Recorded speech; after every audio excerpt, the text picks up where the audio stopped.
Welcome to the lecture on IAM, which stands for Identity and Access Management.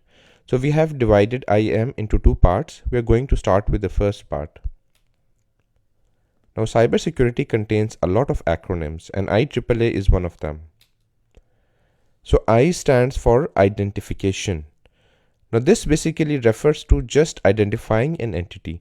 So, for example, if you enter a bank and if the cashier asks you for identity and you say, "I'm John," this just means that you have identified yourself. You have just provided your name, or if you're working on a system, you have just provided your username. Now, it is important to understand that identification is different from authentication. Now, authentication is when you actually verify your identity, but identification can be done independent of authentication. You could claim any identity you want. Doesn't mean that you can actually, validate it later on. But identification just means claiming an identity. So after identification, we have authentication, which basically means that you prove who you claim to be. And this can be done through several mechanisms. For example, you can provide a secret password, your secret PIN, or it could be some sort of biometric data, for example, your fingerprints or retina scans. Now, please keep in mind that authentication can only be done once you have identified yourself, because authentication is done against an identity, your claimed identity. So only after you have provided your identity can you authenticate. Now, authentication is important because it provides non-repudiation. It's an important term in cybersecurity. What it means is that you cannot claim that it was not you who performed some actions on a system. So non-repudiation basically means that you are bound by what you do. So for example, if you provide your identity and you authenticate it by providing a password and then you do certain tasks on a system, then you are responsible for that. You cannot later on claim that it was someone else. So this is the concept of non-repudiation. We know exactly who did this task. After authentication, we have authorization. Now, once you are authenticated, it means that you are a legitimate user. You're allowed access to different parts of the system. But not all users have equal privileges. There are some users who have higher or elevated privileges. For example, a CEO of a company would obviously have elevated privileges compared to a normal employee. Similarly, a network administrator may have more extensive or more extended access on different parts of the systems, databases for instance, compared to a normal user. Now, this is done through authorization, which basically means that it specifies your level of clearance. What kind of data, what kind of systems, what kind of applications do you have access to? This is enforced through access control lists, which define which user has which type of access. Now, this can be very broad-based. You can have, big groups. For example, you have a group of admins, you have a group of normal employees, you have a group of accountants, and they have same privileges. Or you could also have a system in which you use more fine-tuned details and you drill down, and you can even go up to file level accesses. You can say, for example, this user can access this file in read-only mode and so on. Now, always remember, authorization can only be done or consulted once a user has been authenticated, because authorization is always against an authenticated user. So the last step after authorization is accountability, which basically means holding users responsible for their action.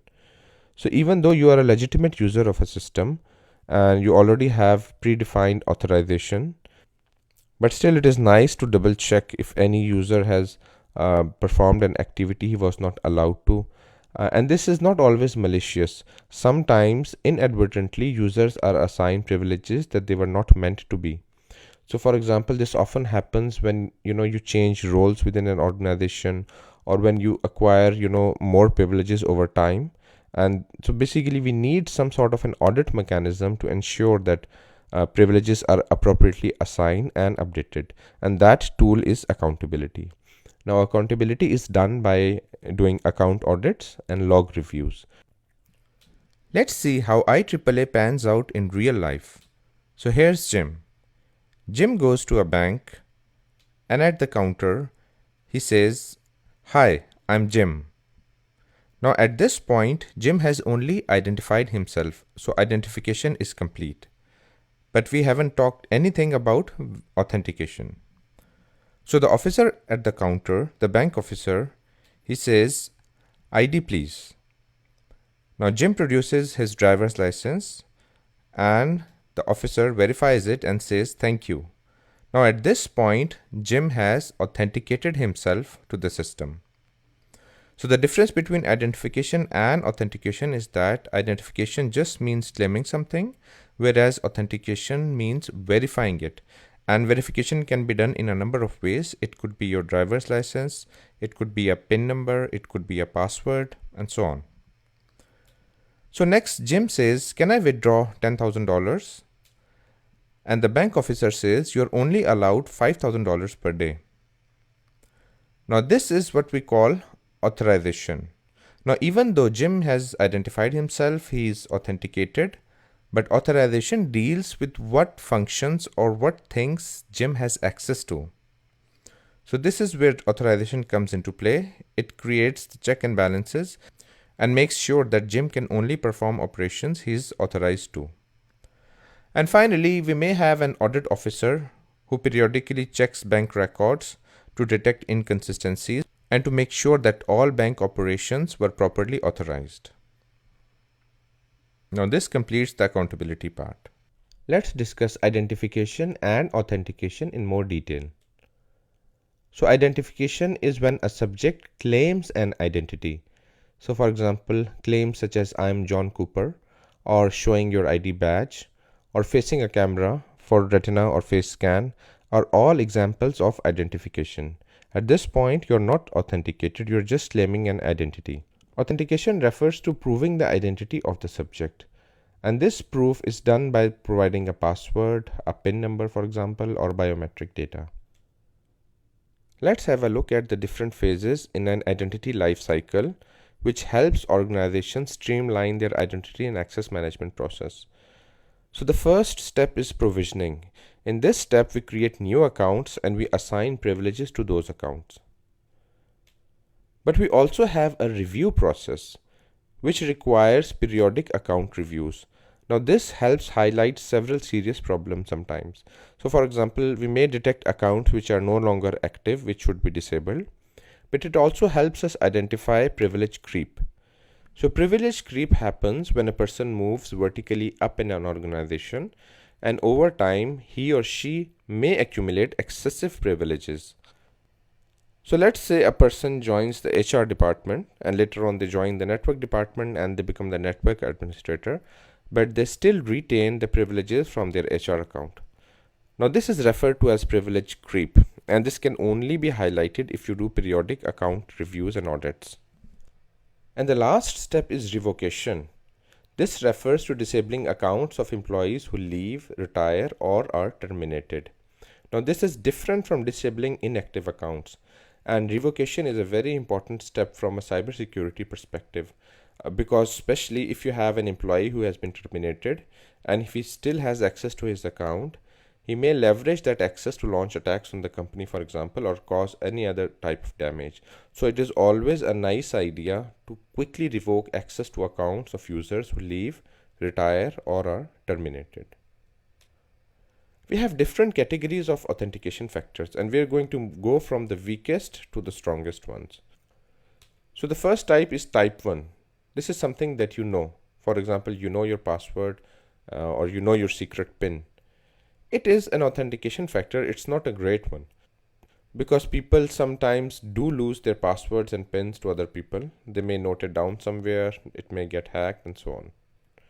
So the next category, which is slightly stronger, is something that you have. So for example, if you possess a smart card or a mobile SIM and you receive a message on that SIM, for example, now this is something that you have.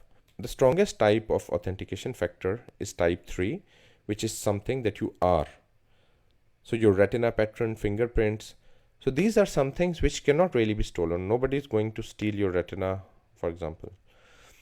So as we move from type 1 to type 3, we move from the weakest authentication factors to strongest ones. Let's start with the type 1 authentication factor, which is something you know. And a typical example of this is the password. Now there are some safety tips which must be observed if you're using this type of an authentication factor. So let's have some tips on password, for example. So your password should at least be 8 characters long. If it's very short, it would be easily broken. It should always contain both uppercase and lowercase alphabets. It should also contain at least one numeric character. So the reason we're increasing the length of your password and including uppercase and lowercase alphabets and numerics is we want to increase the number of possibilities so that it becomes exponentially difficult to break it through brute force, for example. It should contain at least one special character. It's always better to have passphrases which are easier to remember but difficult to break. So for example, I like Superman. This is a phrase easier to remember and much harder to break because it has a longer length compared to a typical password. Even if you write a normal sentence, it is very hard to break that because the sheer length of that password makes it exponentially difficult to break it. You should never use common names, for example cities, or use common patterns like 123 ABC and so on. But always remember, you should never enforce an IT policy which forces users to select extremely complex passwords. So for example, if you ask your users to have passwords which are at least 12 characters and which contain uppercase, lowercase, numeric and special characters and so on, then they are definitely going to have to create a password which is difficult and complex.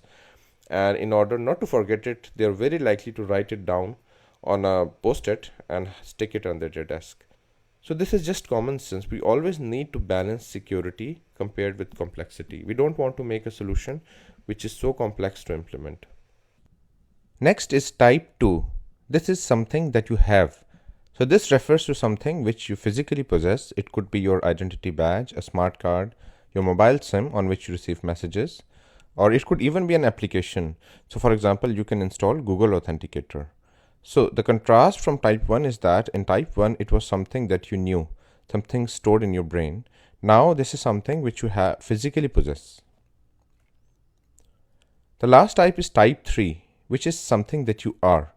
Now this refers to biometrics. So basically we have different type of biometrics. So first is retina scan, which is top of the list. It is the most accurate and it can even successfully differentiate between identical twins. Next is iris scan, which seems similar but it's quite different from retina scan. So iris scan is slightly less accurate compared to retina scan. However, there is a cost associated with retina scans because in retina scans you have to put your eye really close to the scanner and then a beam of light enters your eye. This makes the whole process quite uncomfortable for a lot of users. In contrast, iris scan can be done from a few feet away and it is not at all uncomfortable. So there's always this human trade-off between these two. Next are fingers. So if you're scanning 4 or more fingers, then your results would be pretty accurate, around 99.9% accurate. Next are palm scans. Now this previously referred to the geography of your palm, but modern palm vein scanners, they basically capture millions of data points of your palm veins and they can produce amazingly accurate results. The last one is your voice pattern. It is traditionally regarded not as accurate as other type of biometric scans such as your retina scans. There's another factor which you need to consider. Some of these biometrics are constant throughout your life and some of them they change over age. So for example, your voice changes over age. Your fingerprints, if you get really old, they may start to fade. But your retina scan, for example, is something which never really changes throughout your life. Until and unless, if you have any medical problem, which can obviously affect any of these biometrics. A great tool in the arsenal of cybersecurity specialists is multi-factor authentication. So the problem stems from the fact that, if you're just using a password, you give your username and password to log into a system. So this is single factor authentication because you're just using the password. And this provides very weak security. Only your password needs to be compromised in order for the system to be breached. So this can be alleviated if you use multi-factor authentication, which combines more than one type of authentication. So often we combine type 1 and type 2. So type 1 was something that for example, your password, and type 2 is something that you have. So for example, you have your mobile SIM card and then you can receive an SMS. So the way this works is that, let's say you're logging into a system, you provide your username and password. But after providing your password, if your password is authenticated, the system is going to generate an SMS and send it to your mobile phone. Now your SIM is something that you have, and then you need to put in the confirmation code that you receive on your SMS. So this provides for 2 factors, and hence the name multi-factor authentication. So when we combine 2 factors, it's called 2FA, and when we combine 3 factors, it's called 3FA. Let's have a quick question to see if you understand authentication factors. So in this example, is it a single factor authentication or multi-factor authentication? I'll let you think about it for a few seconds. And secondly, which type of authentication factors are being used? Is it type 1, type 2, type 3? Which ones? So the answer to the first question is that yes, this is multi-factor authentication because 2 different factors are being used, and the person is using both type 1 and type 2 factors. So type 1 is something you know. So the person is, punching in his PIN number. So this is something he knows. And second is the card which he plugged in. So this is type 2, which is something that you have. So whenever you see any authentication system, you can try to, dissect it and analyze it and, try to determine which type of authentication factors is this system using.